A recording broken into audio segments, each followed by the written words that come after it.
Hello. Okay, so I'm gonna do a follow-up to the video I did earlier today about reviving your starter that you received in the mail from Breadtopia.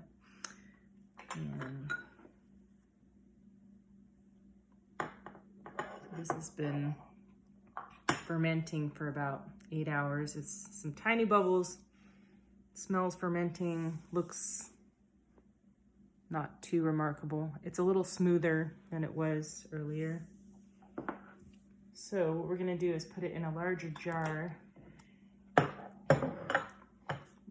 Use this little tiny spatula. Let's get it in the big jar.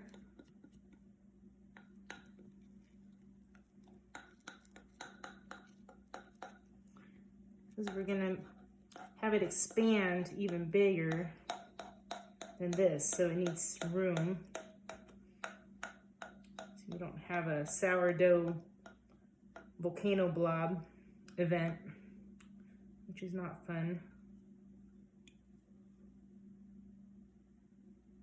Okay, good enough. I'm going to add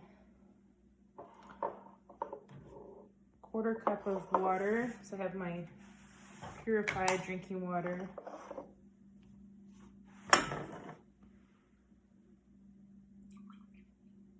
And 1/4 cup.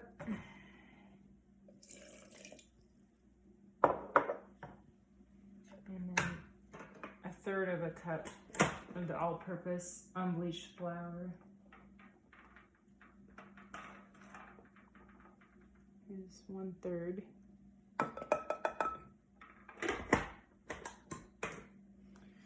I have to tell you, my favorite mixing utensil is the back side of the other end of a big spoon, because it's easiest to clean the sourdough starter off of. And just go in here and mix it up until you don't see any more dry flour. Make sure it all gets mixed in there, the sides.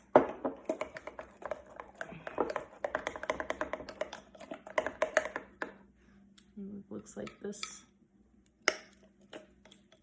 It's like a thick pudding consistency. And so I can check the level. I like to scrape the sides down, because what you're gonna do is you're gonna watch and see how this rises. So you scrape down. So hopefully you have one of these little scrapers. Scrape down the inside. Put your little lid back on. What you want to do is mark the level with a rubber band, or you can use a dry erase marker, or even put a tape. And so you can put this like right where the level is.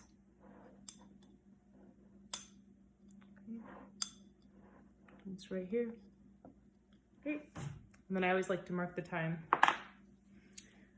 on here. So it's 11 p.m.